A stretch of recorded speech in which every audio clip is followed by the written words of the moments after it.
So imagine this.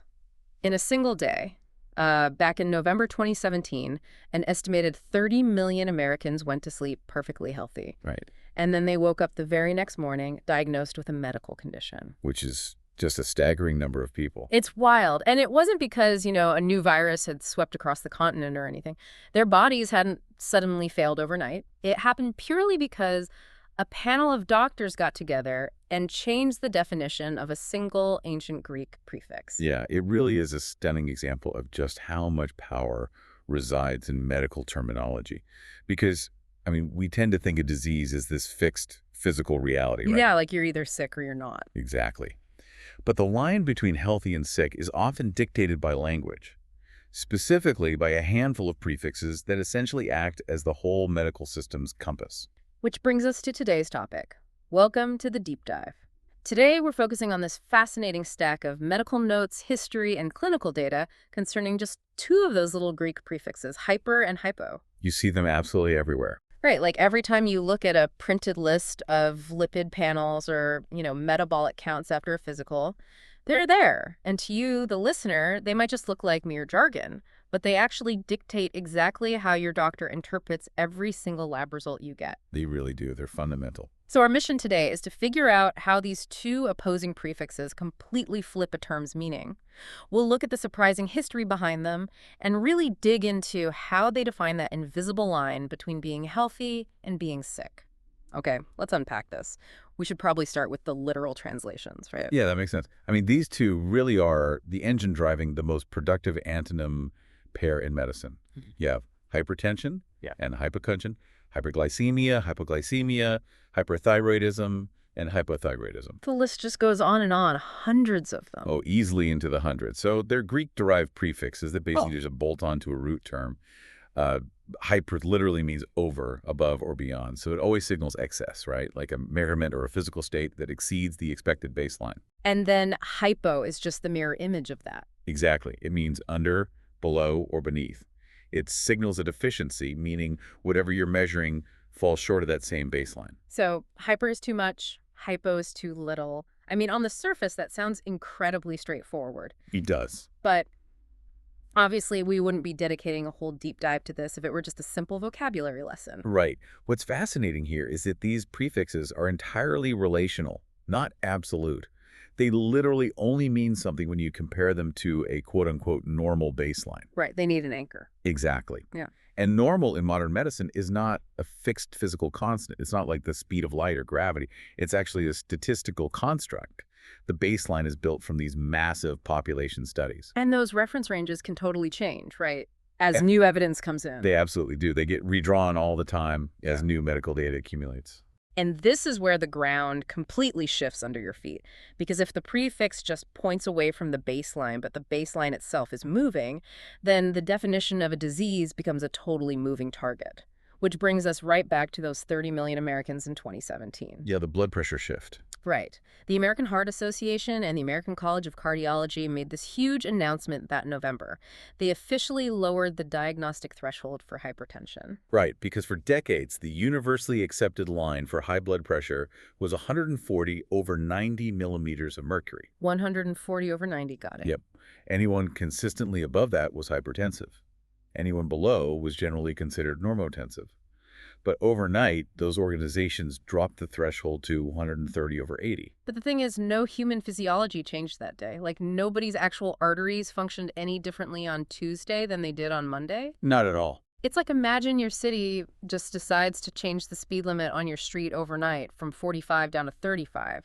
You're driving to work the exact same way you always do, safely cruising at 40 miles per hour. Your behavior hasn't changed. The physics of your car haven't changed. Right. But suddenly, you're breaking the law. And in the medical version of the scenario, 30 million adults were suddenly medically reclassified purely because the cut line on a bell curve shifted. Yeah, and that staggering number of people suddenly requiring a new level of clinical attention, that sparked a really fierce debate within the medical community. I can imagine. So what were the two sides saying? Well, proponents of the change argued that the long-term data on cardiovascular risk was clear. They felt lowering the threshold justified earlier intervention. So getting people to change their lifestyle or start medication sooner? Exactly, to prevent strokes and heart attacks down the line.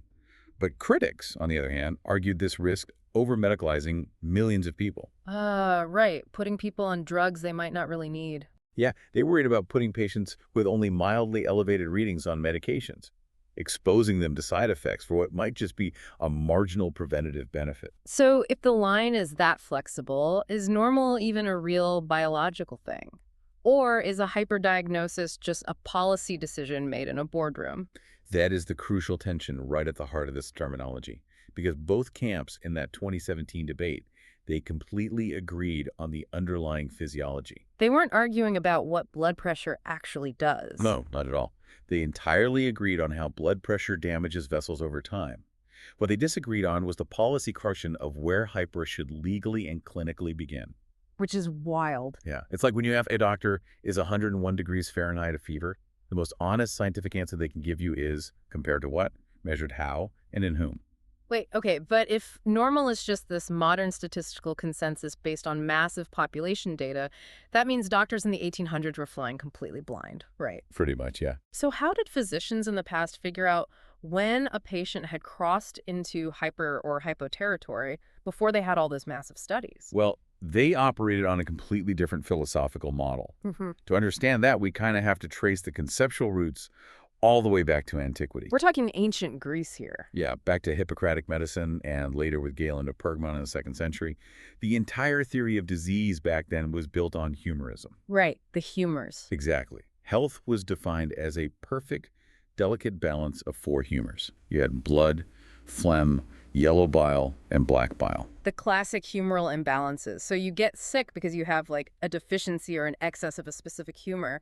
But, we don't exactly walk around today diagnosing people with hyperphlegm or hypobile. No, thankfully we do not. The systematic use of hyper and hypo bolted onto Greco-Latin root words is actually a 19th century phenomenon. Okay, so much later. Yeah, it happened alongside the broader explosion of scientific laboratory-based medicine. And the pivotal shift here is really the invention of measurement. Because before that, they were just guessing. Basically. For most of human history, physicians couldn't precisely quantify what was going on inside the body. They relied on subjective observation. They just asked the patient how they felt, or maybe feel the skin to see if it was hot. Right. But in the 1800s, physicians finally gained the tools to extract objective numerical data from the human body. Like the clinical thermometer, the source material has this brilliant detail about this German physician, Karl Wunderlich. Oh yeah, Wunderlich is a great example. In the 1860s, he realized that to define an abnormal temperature, he first needed an objective baseline. So he didn't just guess. He supposedly compiled roughly 1 million armpit temperature readings. 1 million. From tens of thousands of patients, just to establish that 77 degrees Celsius or 98.6 degrees Fahrenheit was the average human baseline. Which was just a monumental effort at the time. It shifted the entire paradigm of medicine from subjective feeling to objective quantification. Yeah. And right on the heels of that, in 1896, Scipione Rivaracci refined the blood pressure cuff, the sphygmomanometer. Right, so suddenly doctors are just swimming in hard data. Exactly.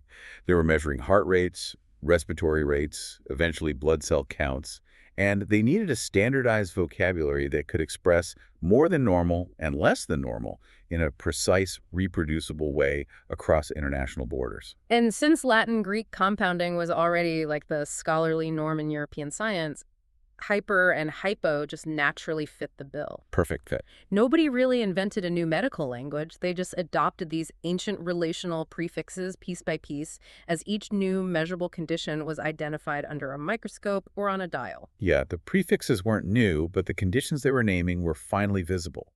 And this brings us to the foundation of how the hyper and hypo system operates in clinical practice today.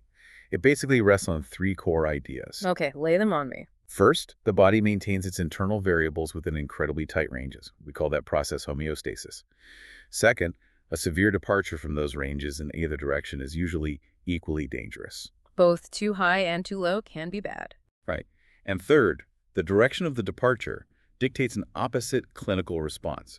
So if a term starts with hyper, the physician's job is to lower, cool, dilute, or suppress. And if it starts with hypo, the treatment must raise, warm, concentrate, or stimulate. Exactly. The prefix doesn't just describe the problem, it practically writes the prescription. It points directly toward the fix. Here's where it gets really interesting, though. Let's actually look at the biology of what happens when these systems go dramatically wrong. The sources detail this fascinating case from Melbourne in 1960. Oh, the Denborough case. Yeah. So this Australian physician named Michael Denborough was investigating a young man who was just absolutely terrified of undergoing anesthesia. And for good reason. Right, because 10 of his relatives had died during or just after routine surgeries, seemingly from this violent, uncontrollable fever reaction. Yeah, Denborough's resulting case report in The Lancet described a condition that would become known as malignant hyperthermia. It's this rare, inherited reaction, often tied to a mutation in the RYR1 gene. And what does that gene do? Well, it encodes a specific calcium channel in skeletal muscle cells. So when a patient with this mutation is exposed to certain anesthetic gases, like halothane, those calcium channels essentially lock in the open position. Oh, wow. So they're just stuck open. Stuck wide open.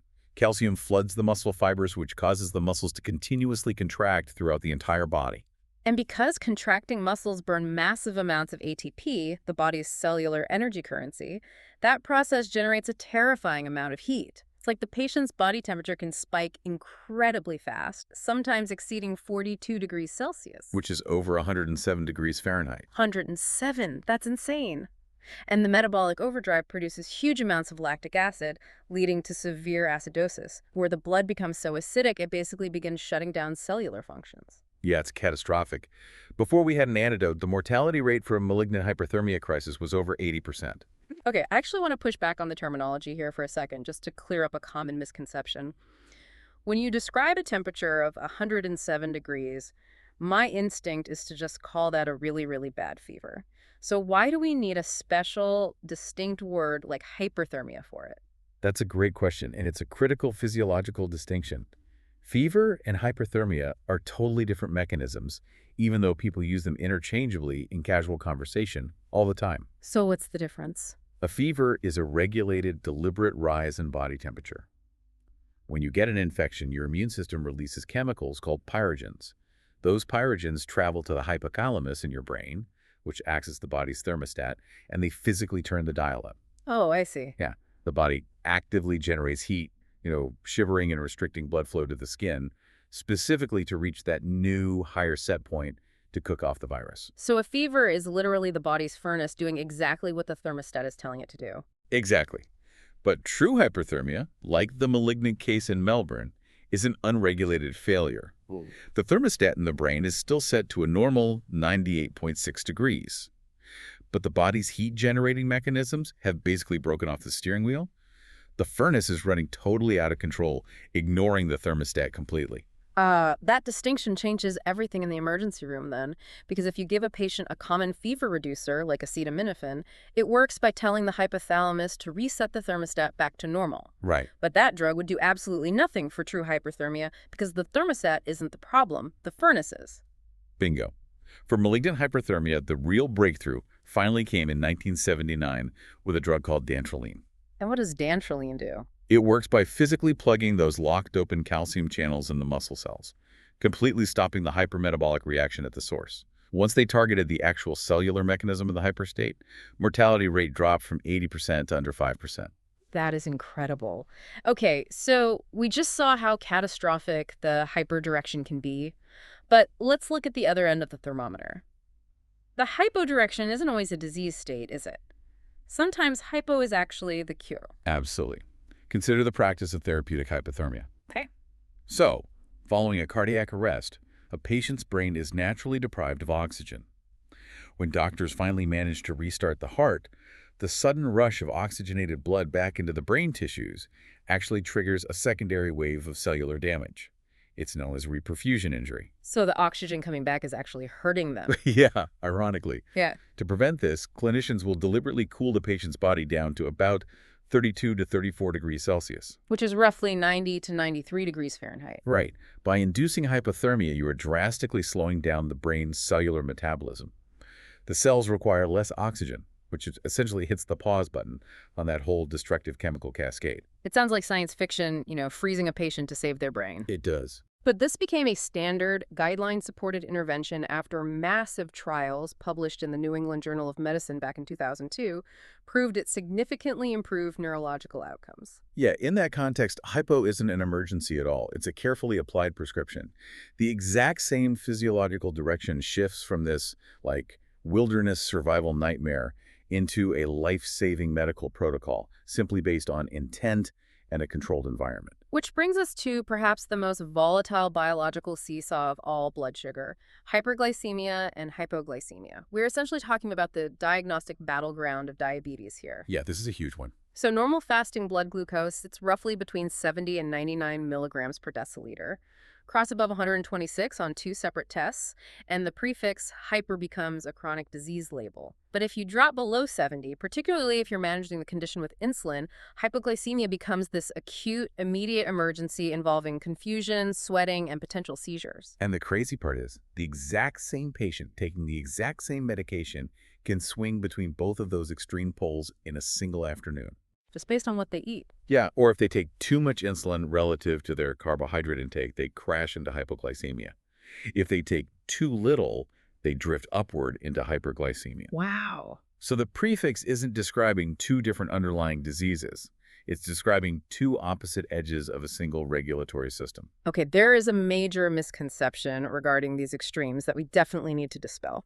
A lot of people just assume that one direction, usually the hyper side, is inherently deadlier than the other. Right, which isn't true. Exactly, because the biological danger depends entirely on the specific variable and the timescale you're looking at. Yeah, mild, untreated hyperglycemia, having too much blood sugar, might take a decade to slowly calcify blood vessels and cause organ damage.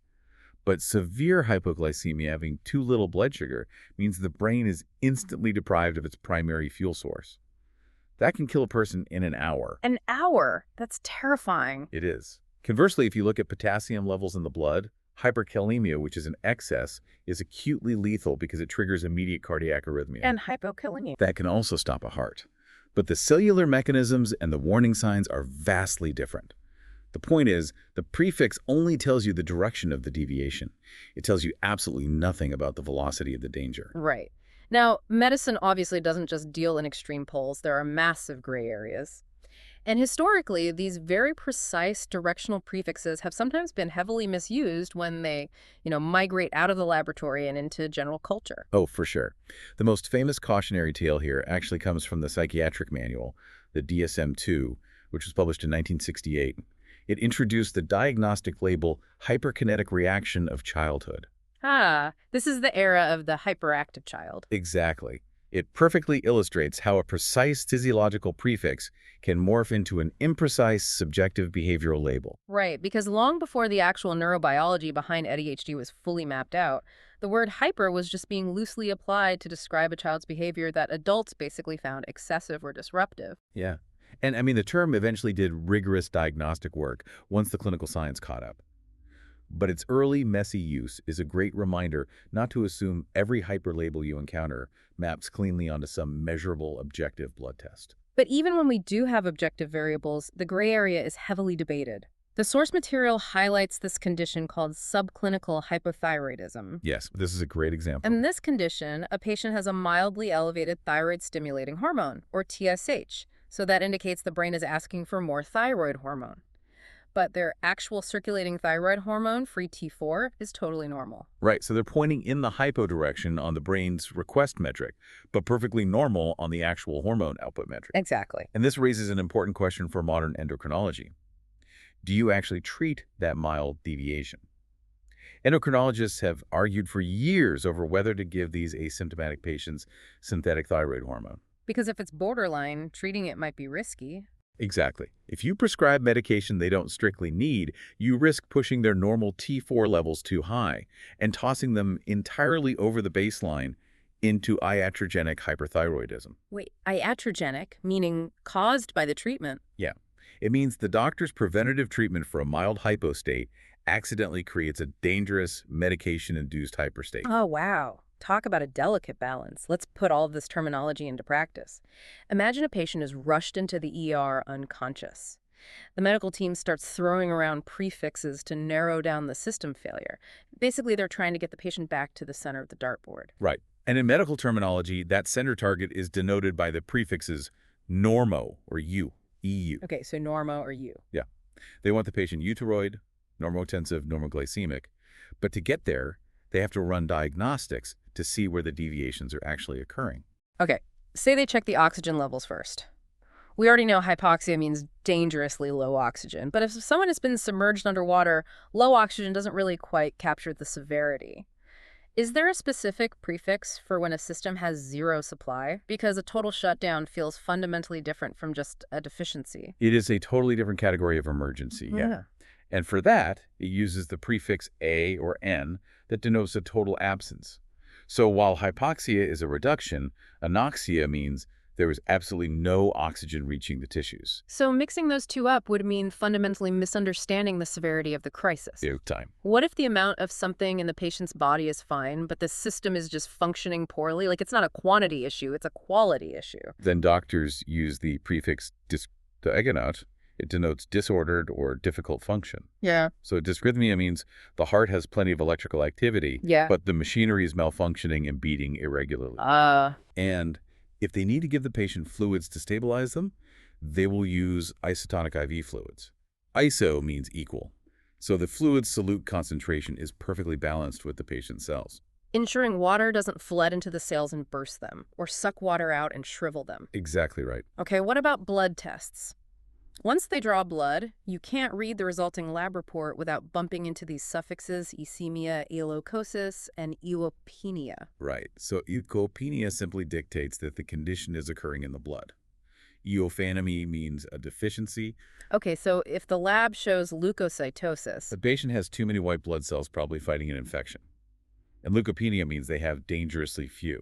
It's the exact same directional logic as hyper and hypo, just utilizing different Greek roots. got it. And if the doctors are tracking the patient's urinary output, Then they'll use poly and oligo.